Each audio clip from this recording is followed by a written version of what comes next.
Muito bem, pessoal. Nosso vídeo número 49, né? Então a gente tá caminhando aí realmente para o fim da fase de governança. É uma fase, como eu disse no início dela, ela é conclusiva do projeto, né? Nós temos um preciosismo aí de trabalhar a fase de avaliação, que é uma fase de revisão, né? Quase que concluindo aí um PDCA, mas a fase de governança realmente ela é o fechamento aí de todo o projeto. A avaliação da perspectiva do PDCA, do encerramento, é realmente uma garantia, né? Um cuidado que a gente vai ter.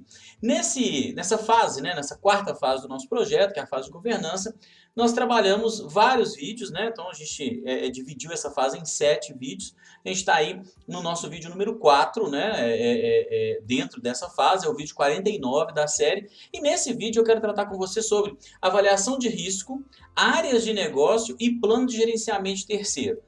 Avaliação de risco, né? Então, dentro da avaliação de risco, áreas do negócio que tem risco e o plano de gerenciamento de terceiros envolvidos. A gente vai falar um pouquinho sobre isso, mas é importante recordar o seguinte: lá na fase de preparação, a nossa primeira fase, né? Lembrar que nós separamos nosso projeto em 5 fases, né? Preparação, organização, implementação, governança, que é a fase que nós estamos nela, e a fase de avaliação. Então, na fase de preparação, nós definimos nossas áreas de processamento de dados, nós enxergamos as atividades de processamento de dados da nossa instituição, né, dentro de cada área. Também definimos quais são as áreas críticas, quais são os pontos vulneráveis, observamos esses pontos. O que nós fizemos? Nós identificamos essas ações, essas atividades críticas e propusemos ali um plano de trabalho para, se não eliminar, diminuir de forma importante esses riscos.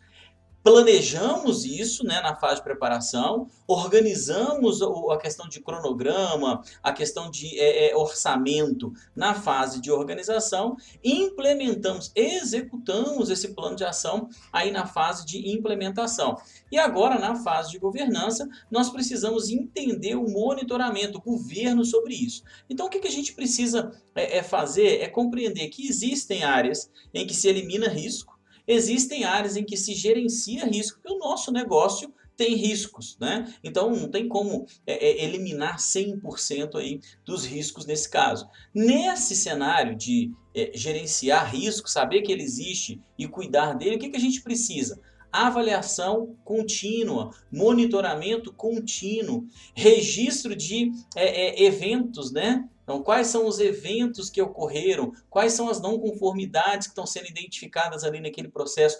Um novo plano de ação. Então, a cada monitoramento, a cada identificação de uma nova atividade, um plano de ação para mitigar, para controlar, para minimizar aquele risco. Depois disso, nós vamos continuar monitorando, né? Então, é importante entender que agora eu tenho as áreas mapeadas por risco, eu preciso criar um plano de monitoramento, um plano de acompanhamento, ok? Bem, e com relação a terceiros?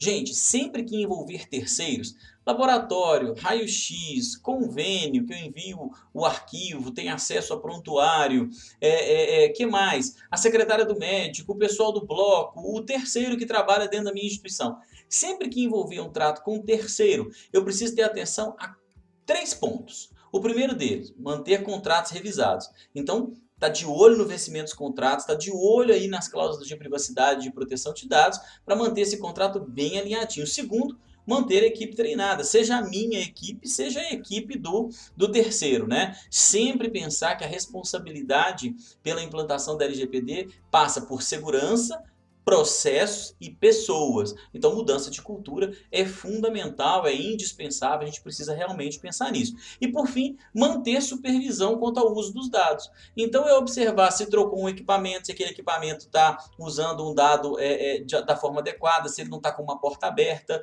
se a estrutura de interoperabilidade passou por uma IPD. Então, é pensar que o terceiro tem que estar o tempo todo sendo monitorado sobre essas 3 características, esses 3 aspectos, tá? E as áreas que demonstram risco precisam ter um cuidado especial, ok? Então, na hora de montar a sua governança, de definir a sua governança, tenha atenção com áreas de risco, e tenha atenção com o envolvimento de terceiro, até porque, como eu já disse, toda vez que eu envolver terceiro, eu potencializo o risco daquela atividade, porque eu estou envolvendo uma outra empresa. Normalmente a transferência de dados entre controladores, né? Quando é terceiro, raramente é de controlador para operador, na maioria das vezes é de controlador para controlador, e aí sempre existe a necessidade de uma adequação e um controle, um monitoramento bem feito para a gente evitar aí dissabores, problemas e também estar irregular aí com a LGPD. Bem, o próximo vídeo, vídeo de número 50, né?